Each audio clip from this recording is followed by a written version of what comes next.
महाराज, क्या कारण है जो आप आज इतना चिंतित दिखाई दे रहे हैं?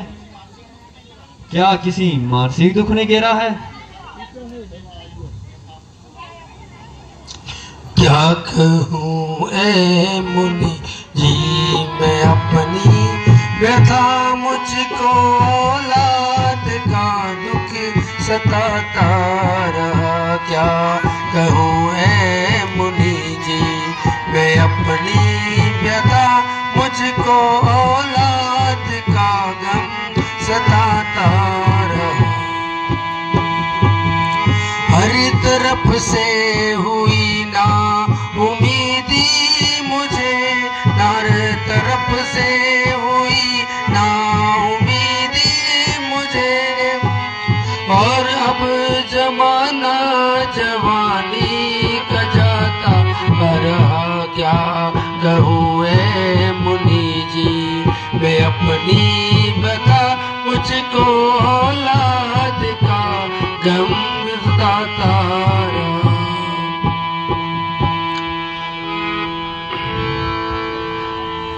स्वामी जी, मैंने तीन विवाह किए, लेकिन कोई भी आशालता हरी नहीं हुई है। अब तो चौथापन आने को, अब तक वो स्वर्ण घड़ी मुझे नसीब ना हुई।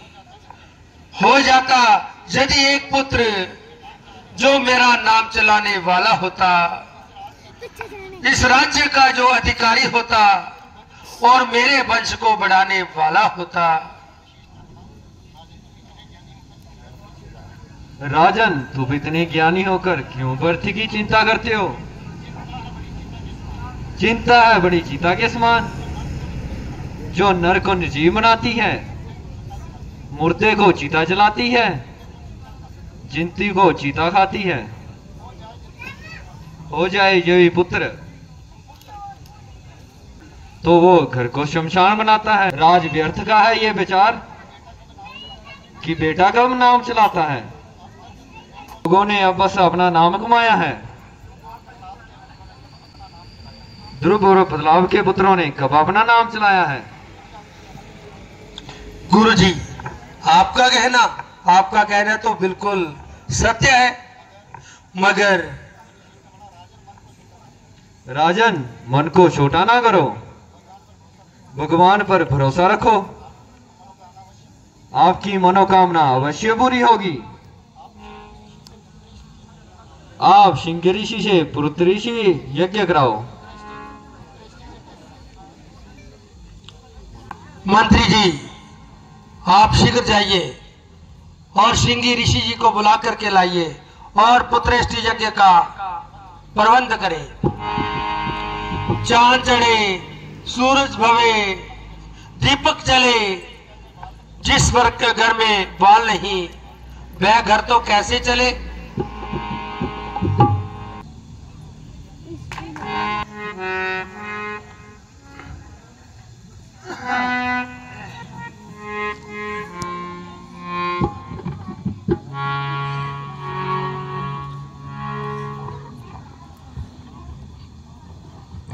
प्रणाम मुनिवर, प्रणाम। आपके दर्शन पाकर के तो मैं धन्य हो गया। कृपया आसन ग्रहण कीजिए। जी महाराज।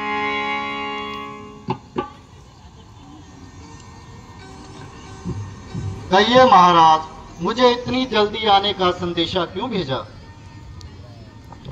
है मुनि जी सुनाओ ये अपनी बता, मुझको औलाद का गम सताता रहा। हे मुनि जी सुनाओ ये अपनी व्यथा, मुझको औलाद का गम सताता रहा। ना उम्मीदी हुई हर तरफ से मुझे, अब जमाना जवानी का जाता रहा। ना उम्मीदी हुई हर तरफ से मुझे, अब जमाना जवानी का जाता रहा। हे मुनि जी सुनाऊं ये अपनी व्यथा, मुझ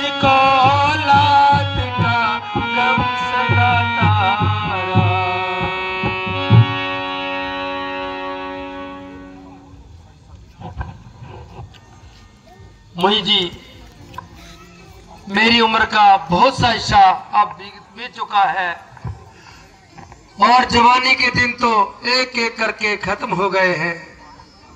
अब बुढ़ापा भी आने लगा है, लेकिन औलाद से आज दिन तक मैं वंचित रहा हूं।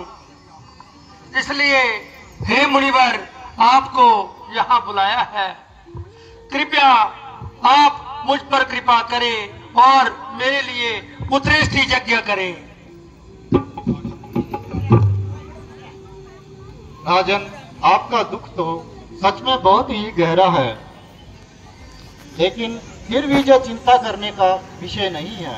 आप ऐसे कीजिए कि यज्ञ के सामान का प्रबंध कीजिए।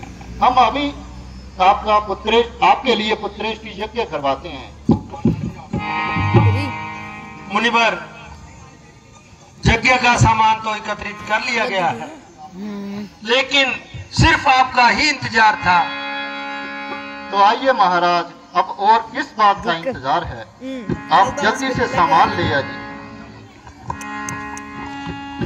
Calona segula.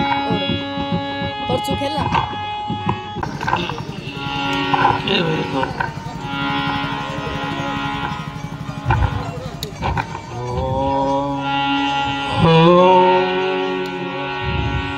स्वस्ति नमिन्द्रो वृद्धश्रवा स्वस्ति न मूका विश्ववेदा स्वस्ति नस्तारिक्षो हरिष्ठनेमि स्वस्ति नो बृहस्पति ददातु पया पृथिव्यं पयो कदिको पयो दिव्यन्तरिक्षे पयोदा वयस्वति प्रदिशा सन्तु मयम्। ॐ प्रजापति स्वाहा। इदं प्रजापते नमः। इंद्राय स्वाहा। इदं इंद्राय नमः। ॐ सोमाय स्वाहा। इदं सोमाय नमः। ॐ भू स्वाहा। इदं भू अग्ने नमः।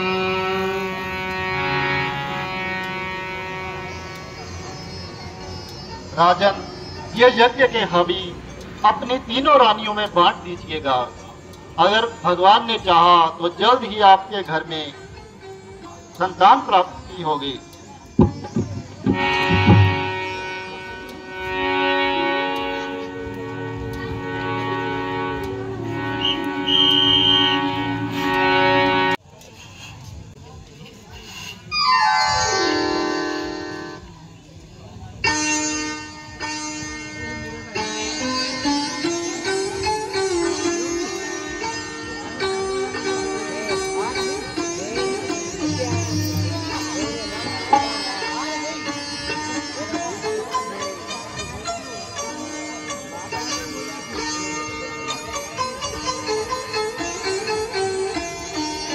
बोरा दिता ना करोगे।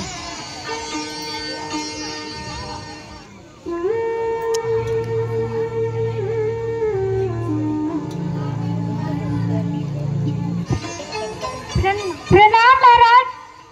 महाराज, आपके घर पे 4 पुत्रों ने जन्म लिया है। हे प्रभु, तुम्हारा लाख लाख शुक्र है। तुम्हारी लीला, हे प्रभु, तुम्हारी लीला तो अपरंपार है। जिसने भी प्रभु आपसे जो मांगा है वो कभी आपके दरबार से खाली हाथ नहीं गया है। मैं तो इस योग्य नहीं हूँ। Hello hello. बाकी तो सब आपकी दया कृपा है, जो आपने इस उजड़े हुए चमन में फिर से खुशहाली जो है वो दी है। धन्य हो प्रभु, आप धन्य हो। महाराज, मुबारक हो। शुक्र है जो ईश्वर ने ये दिन दिखाया। आप जल्दी महलों में तस्वीर ले जाइए और अपने पुत्रों के दर्शन करके अपने दिल को ठंडक पहुंचाइए। गुरुजी, मैं अभी महलों में जाता हूँ। मंत्री जी, मेरे राज्य में मनाती करा दी जाए। एक सप्ताह तक जितने भी कार्यालय हैं सभी बंद रहे और घर घर में मंगलाचार हो। हर घर में खुशियां मनाई जाएं। जो भी महलों में आए उन्हें इनाम और दान से वो खुश किया जाए।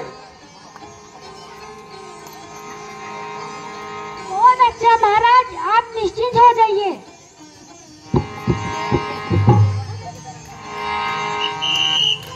इस शुभ घड़ी में आप बच्चों का नामकरण कीजिए। कुशल्या नंदन का नाम रामचंद्र होगा और ये युवा तक तीनों लोग में गूंजता रहेगा। और ककेई नंदन का नाम भरत होगा और जिसको गुणों और भारत प्रेम को दुनिया याद रखेगी। सुमित्रों के दोनों पुत्रों का नाम एक में लक्ष्मण होगा और दूसरे का शत्रुघ्न होगा। धन्यवाद गुरुजी, आपका बहुत धन्यवाद। बोरे साइड